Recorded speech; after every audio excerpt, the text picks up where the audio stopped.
సంక్రాంతి పండుగ అంటే ఆంధ్రాలో ఫేమస్. మరి ఈ పండుగ షాపింగ్ కి ఎస్ఆర్ షాపింగ్ మాల్ ఫేమస్. నమస్తే, నేను Keshav. Welcome to Suman TV. చైనాలో చాలా మంది ఇండియన్స్ కూడా ఉన్నారు. అలాంటి ఓ Indian medicine student doctor Shivakeshava మనతో ఉన్నారు. చైనా అంటే ఒక ఐరన్ కర్టన్, అందులో ఏం జరుగుతుంది ఏంటనేది ఎవరికి తెలియదు. ఇంటర్నెట్ యాక్సెస్ ఉండదు, ఫేస్బుక్ కూడా చూడడానికి అవకాశం ఉండదు. ఇట్లా చాలా భ్రమలు ఉన్నాయి. మీరు చాలా ఈజీగా జూమ్లో కనెక్ట్ అయ్యి మాట్లాడుతున్నారు మరి మాతో. ఏంటి అటువంటి రెస్ట్రిక్షన్స్ ఏమైనా ఉంటాయా? ఎవరితో మనకి అలా ఏం లేదండి, అలా ఏం లేదు. నార్త్ కొరియా అంటే డిక్టేటర్షిప్ కాబట్టి అలా ఉంటుంది. మనకి చైనాలో ఏం లేదు, అంతా కమ్యూనిస్ట్ పార్టీ కాబట్టి మనకు అలాంటిది ఏం లేదు. ఈ కొన్ని యాప్స్ మనం ఇండియాలో మన కొన్ని యాప్స్ ని పబ్జి అట్లా చిన్న చిన్న యాప్స్ ని ఎలా బ్యాన్ చేసాము, చైనా వాళ్ళు కూడా గవర్నమెంట్ వాళ్ళు కొన్ని యాప్స్ ని బంద్ చేశారు అన్నమాట. వీళ్ళ లోకల్ యాప్స్ ని, లోకల్ థింగ్స్ ని, లోకల్ ప్రొడక్ట్స్ ని ఎక్కువ యూజ్ చేస్తారు. వీళ్ళకి మనకు గూగుల్ ఎట్లా ఉంటుందో వీళ్ళకి ఇక్కడ బైదు అని ఒకటి ఉంటుంది. అన్ని దాంట్లోనే అయిపోతాయి. ఈ గూగుల్ పనిచేయదు కాబట్టి మనకి ఇన్స్టాగ్రామ్, ఫేస్బుక్ ఇవన్నీ పనిచేయవు. ఆ VPN కనెక్ట్ చేసుకుంటే అవి పనిచేస్తాయి. మేము రోజు అలానే యూజ్ చేస్తున్నాం అన్ని. ఓకే. అంటే ప్లస్ ఇంకొకటి కూడా రిస్ట్రిక్షన్ ఉంటుంది. అసలు ఏది చేసినా కానీ సర్వైలెన్స్ ఉంటుంది. మీరు ఇంటర్నెట్లో ఏం చేస్తున్నారు, యాక్సెస్ ఏం చేస్తున్నారు, ఇవన్నీ చూస్తారు. నిజమేనా అవన్నీ? అసలు మా ఇంటర్నెట్ పైన అలా ఉంటుందా, లేదా పబ్లిక్ మూవ్మెంట్స్ పైన కూడా అలాంటి పరిస్థితులు ఉన్నాయా?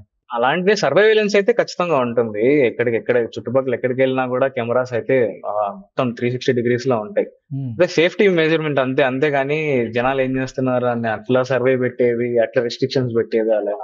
సో ఎవరైనా కానీ ఇండియాలో ఎలా ఉంటారో అక్కడ కూడా ఫ్రీగా ఉండొచ్చు. అంటే చట్టాలను గౌరవిస్తూ పద్ధతిగా ఉండే వాళ్ళకి ఎలాంటి ఇబ్బంది ఉండదు. ఇంకా యాక్చువల్ గా చెప్పాలంటే ఇండియాలో కంటే ఫ్రీగా ఉండొచ్చు. ఇక్కడ సేఫ్టీ బాగుంటుంది. అవును. ఓకే.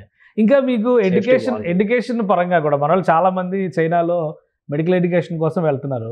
ప్లస్ ఇలాంటి వైరస్ల గురించి వాటి గురించి చర్చ వచ్చినప్పుడల్లా చైనా పేరు చూస్తే అందరూ భయపడేటువంటి పరిస్థితి వస్తుంది. అక్కడ ఎలా ఉంది ఎడ్యుకేషన్ సెక్టర్? కానీ మీరు వెళ్ళి 6 సంవత్సరాలు అయింది. ఈ 6 ఏళ్లలో మీరు చేసినటువంటి ఎక్స్పీరియన్సెస్ ఏంటి?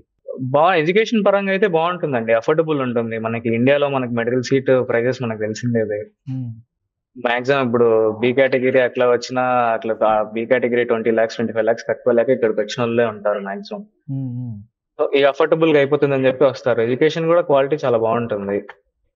కొంచెం ఇది లాంగ్వేజ్ బ్యారియర్ ఉంటుంది కానీ ఇంగ్లీష్ సరిగ్గా రాని వాళ్ళు ఎక్కువ ఇంగ్లీష్ మాట్లాడరు, అంత చైనీసే ఉంటుంది. ఓకే. ఈ లాంగ్వేజ్ బ్యారియర్ ఒకటి వదిలేస్తే మిగతా అన్ని బాగానే ఉంటుంది. ఫుడ్ విషయంలో కూడా మనం చాలా బాధపడుతూ ఉంటారు. ఫుడ్ కూడా ఫుడ్ లాంగ్వేజ్ ఫుడ్ ఒకటి, అవి రెండే ఇబ్బంది. రైట్. థ్యాంక్ యూ శివకేశవ్ గారు. మీరు చైనా నుంచి మా కోసం ఇక లైవ్ లో జూన్ లోకి వచ్చి మాట్లాడినందుకు థ్యాంక్ యూ వెరీ మచ్. ఇది special discussion. Keep watching. Suman టీవీలో మీ పర్సనల్ అండ్ బిజినెస్ ప్రమోషన్స్ కోసం కింది నెంబర్కి కాంటాక్ట్ చేయండి.